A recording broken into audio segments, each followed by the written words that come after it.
Praise the lord అందరికీ. మనం కీర్తన గ్రంథం 55వ అధ్యాయం వరకు చదువుకున్నాం కదండి. ఈరోజు కీర్తన గ్రంథం 56వ అధ్యాయం నుంచి చదువుకుందాము. 56వ అధ్యాయం అర్థం మొదటి సమూయేలు గ్రంథం 21వ అధ్యాయం 10వ వచనం నుంచి 15లో చెప్పబడిన రీతిగా దావీదు మొదటిసారి గాతి వెళ్ళినప్పుడు అతను ఈ కీర్తన రాసి ఉండవచ్చని చెప్తున్నారు. ఫిలిష్తీయులు దావీదును బంధించారని స్పష్టంగా రాసలేదు, కానీ మొదటి సమూయేలు గ్రంథం 21వ అధ్యాయం 13వ వచనం చూస్తే అలా జరిగిందని ఊహించవచ్చని చెప్తున్నారు. అతను తప్పించుకుపోయాడని కూడా రాసి ఉంది. ఏది ఏమైనా దావీదు పాలిట అది ప్రమాదకరమైన కాలం. సౌలు అతని సైన్యం ఒకవైపు, ఇజ్రాయేలు వారి శత్రువులైన ఫిలిష్తీయులు వారు మరోవైపు అతనికి హాని చేయజూశారు. అయితే ఈ 56వ అధ్యాయం ఆ యొక్క హానికరమైన మాటల గురించి చదువుకుందాం. అంటే దావీదు ఎలా భయపడ్డారు ఆ యొక్క శత్రువుల నుంచి చూద్దాము. 56వ అధ్యాయం మొదటి వచనం. దేవా, నన్ను కరుణింపుము, మనుష్యులు నన్ను మింగవాలనని యున్నారు. దినమెల్లా వారు పోరాడుచు నన్ను బాధించుచున్నారు. అనేకులు గర్వించి నాతో పోరాడుచున్నారు. దినమెల్లా నా కొరకు పొంచియున్నారు, నన్ను మింగవలనని ఉన్నారు. ఈ 1వ వచనం 2వ వచనం యొక్క అర్థం ఏమిటంటే, అతని పట్ల మనుషులు చాలా క్రూరంగా మృగాలాగా ప్రవర్తిస్తున్నారని, అతని రక్తాన్ని తాగాలని చూస్తున్నారని దేవునికి మొరపెట్టుకుంటున్నాడు. 3వ వచనం. నాకు భయము సంభవించు దినమున నిన్ను ఆశ్రయించుచున్నాను. దేవుని బట్టి నేను ఆయన వాక్యంను కీర్తించెదను.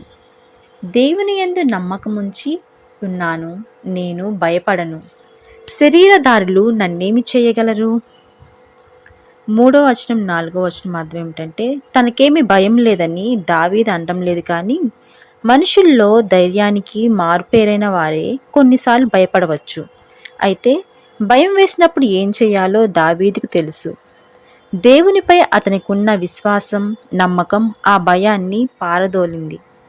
అంత ప్రమాదకరమైన కష్టతరమైన సమయాల్లో కూడా దావీదు దేవుణ్ణి స్తుతించగలిగేలా చేసింది. హెబ్రీ రాసిన పత్రిక 13వ అధ్యాయం 6-5 వచనాల్లో చూసినట్లయితే ఇదే విధమైన నమ్మకంతో కూడిన ధోరణి మనకి కనిపిస్తూ ఉంటుంది. దావీదు పొగిడినది దేనినో గమనించండి. దేవుని వాక్కునే. అతని నమ్మకానికి స్థిరమైన పునాదిగా ఉన్న పరిశుద్ధమైన, విశ్వసనీయమైన, అలాగే పవిత్రమైన దేవుని వాక్కునే. 56వ అధ్యాయం 5వ వచనం. దినమిల్లా వారు నా మాటలు అపార్థం చేయుదురు. నాకు హాని చేయవలనన్న తలంపులే వారికి నిత్యము పుట్టుచున్నవి.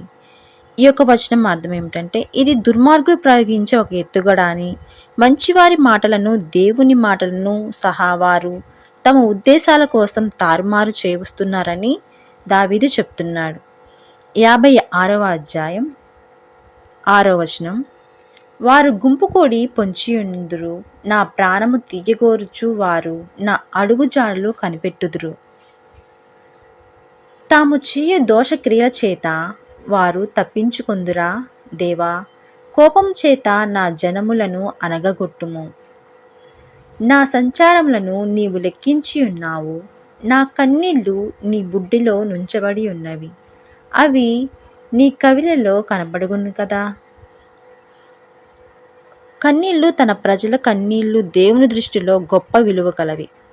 మనకు వాక్యంలో కూడా చెప్పబడుచున్నది, కన్నీళ్ళు విడిచి మనం ప్రార్థన చేస్తే దేవుడు తప్పక మన మనవి ఆలకిస్తాడని, వారి విచారం ఆయనకి తెలుస్తుందని, వారి కన్నీళ్లను ఆయన చూస్తాడని మనకి నిర్గమాకాండం 2వ అధ్యాయం 23వ వచనం నుంచి 25 వచనాల్లో రాయబడి ఉంది. అలాగే యెషయా 25వ అధ్యాయం 8వ వచనం, అలాగే 38వ అధ్యాయం 5వ వచనంలో కూడా మనకి కన్నీళ్ళ గురించి దేవుడు చెప్తారు.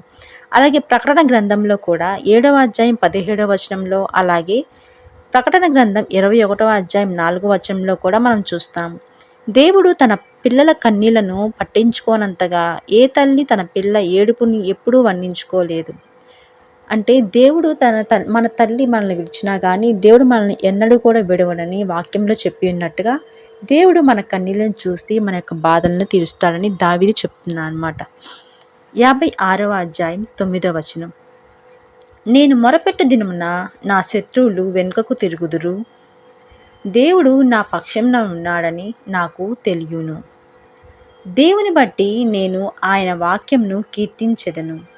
యెహోవాను బట్టి ఆయన వాక్యంను కీర్తించెదను. నేను దేవుని యందు నమ్మిక ఉంచి ఉన్నాను. నేను భయపడను. నరులు నన్నేమి చేయగలరు? దేవా, నీవు మరణంలో నుండి నా ప్రాణంను తప్పించి ఉన్నావు.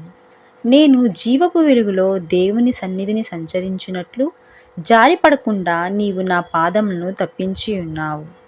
నేను నీకు మొక్కుకొని ఉన్నాను. నేను నీకు స్తుతియాగములను అర్పించెదను. దేవునికి కృతజ్ఞతలు తెలుపుతున్నాడు దావీదు. మేలు మరచి కృతజ్ఞత లేకపోవడం ఘోరమైన పాపం. చాలామంది కూడా ఇలానే ఉన్నారు.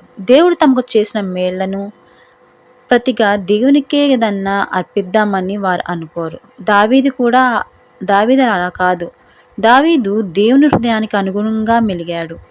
అంటే దేవుడు మనకు చేసిన ఎన్నో మేలులను తలంచుకుంటూ దేవునికి కృతజ్ఞతాస్తుతులు చెల్లిస్తూ ఉంటే దేవుడు ఎంతో సంతోషిస్తాడు. అలాగే దేవుని ఎరగని వారు ఎవరైతే ఉంటారో వారు మనకు కలిగిన మేలులను బట్టి దేవునిపై నమ్మకం ఉంచడానికి మనం ఒక మాదిరిగా కూడా ఉంటాము. ఈ యొక్క వచనంతో 56వ అధ్యాయం పూర్తయినది. తర్వాత మళ్ళీ మనం 57వ అధ్యాయంతో కలుద్దాం. Praise the lord.